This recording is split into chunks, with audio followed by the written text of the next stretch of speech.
Kapag tapos na, huwag mo nang ulitin. Sayang lang kasi ang oras at panahon mo sa tadhanang hindi naman talaga para sa'yo.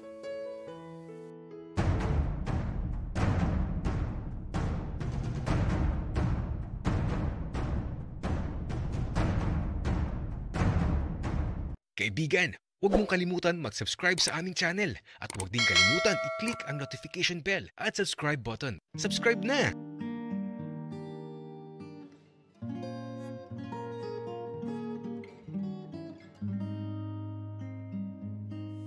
Umaga na naman. Tila ba napakabigat ng pakiramdam ko? Tila ba parang ayoko umalis sa kinatatayuan ko? Pwede bang humiling na sana tumigil na lang ang oras? Na sana hindi na matapos ang araw na to? Na sana hindi na lang matuloy ang paglisan ko? Subalit, kahit baliin ko ang kamay ng orasan, di ko pa rin kayang pigilan ng tadhanang tila ba sadyang sa akin nakalaan. Sobrang aga kong nagising ngayon, subalit mas maaga pa sila papa at mama na sobrang abala dahil sa huling araw na namin dito. Paglabas ko sa silid ko, nakita ko kaagad sila papa at mama. Inaayos yung mga gamit namin. Papa, mama, anong oras po tayo aalis? Nak, gising ka na pala. Maggatas ka na at mamaya pagkatapos nating magtanghalian, aalis na tayo. Mamamasyal ba kayo ni Ethan ngayon? Opo, Papa. Sasamahan ko na lang po si Ethan hanggang tanghali at babalik na lang po ako dito. Sige anak, pero sabi mo na ba sa kanya na alis ka na? Opo, Papa.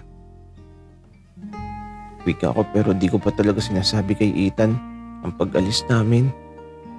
Hindi ko talaga alam kung paano ko sasabihin kay Ethan na alis na kami. Pero paano ko ba talaga sasabihin sa kanya? Tila ba napakahirap bitiwan ang mga salitang gusto kong sabihin sa kanya. Anak, mag-aatas ka na dyan. Mamaya dadating na ang kaibigan mo. Opo, Papa. Sa mga sandaling to, iniisip ko lang kung paano ko sasabihin kay Ethan na alis na kami.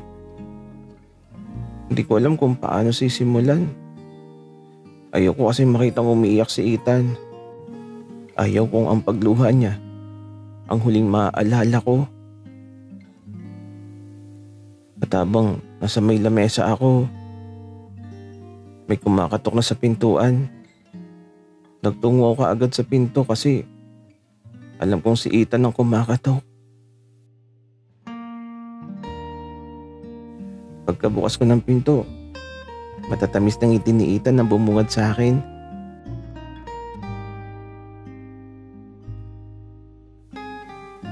Pero, andito na ako. Ethan, ang aga mo naman. Nagising ako ng maaga kaya napunta na ako kaagad dito. Pasok ka. Magkape ka na. Sige, Piero. Wika ni Ethan na eto. Sabay na kaming nagtungo sa kusina. Piero, bakit madaming gamit ang nakaligpit? Kasi naglilinis si Papa at Mama ng bahay kaya ganyan. Tsaka pala Ethan, maglaro ulit tayo mamaya sa ilalim ng ilog ha. Sige, Piero. Doon na tayo maglaro mamaya. Tsaka kung gusto mo, di na tayo mamamasyal.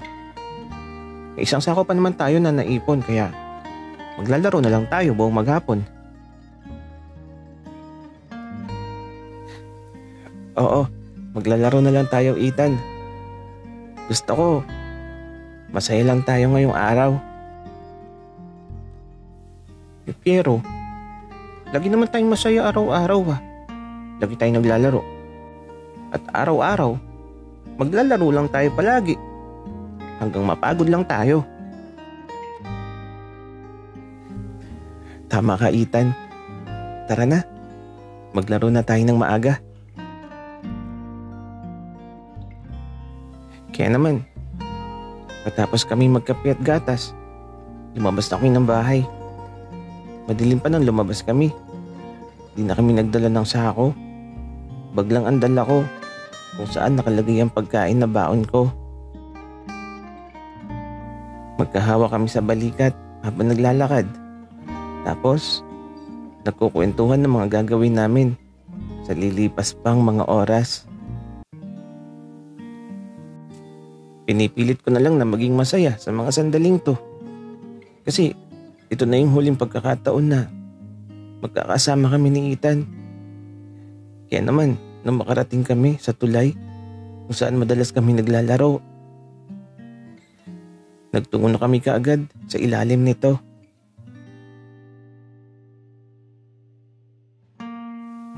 Pero, alam mo, kapag malaki na ako, magtatayo na ako ng bahay dito sa ilalim ng tulay. Tapos, dito na ako titira. Ethan, bawal tumira dito. Paano kapag lumaki ang tubig sa ilog? E di, maanod ang bahay mo. O nga no? E dito na lang ako sa mga butas na yun, pero doon na lang ako titira. Ethan, nakakatakot. Ang taas masyado kapag doon ka sa mga butas na yun. Pero, di naman ako maabot ng tubig doon kapag lumaki ang ilog. Tsaka, ano yun? May lata oh. Tara, kunin natin. Wika ni Ethan sa isang latang naaanod. Kinuha agad ni Ethan ang lata at makita kong hawak niya. Parang tila ba pintura ang lata na nakuha ni Ethan. Ethan, ano yan? Teka lang, pero bubuksan ko. Kaya naman, nang buksan na ni Ethan, tama ako. Pintura nga na kulay puti at may naisip na akong gawin. Ethan, mag-drawing tayo dito sa ilalim ng tulay. Oo nga, Piero. Tara na, mag-drawing na tayo. Kaya naman, nagsimula na kami ni Ethan. Nag-drawing kami sa bawat pwedeng lagyan, sa mga bato, poste ng tulay, at sa bawat gilid. At halos maubos ang oras namin sa aming ginagawa. Masaya lang talaga. Tapos ito, nakita ko si Ethan. Ano kaya itong ginagawa niya? Pinagmamasdan kong mabuti kung ano yung ginagawa ni Ethan. Nakatitig lang ako sa ginuguhit niya. At sa paglipas ng mga sandali, sobrang seryoso ni Ethan. Hanggang sa parang babagsak ang mga luha ko sa nabubuong guhit ni Ethan. Tila ba 2 bata na may dalang sako ang ginuguhit niya? Parang babagsak ang mga luha ko, pero kailangan kong pigilan. Kaya ito, ilapitan ko siya at nagtanong na ako. Ethan, ano yan? Ikaw at ako. Tayong dalawa. Pero,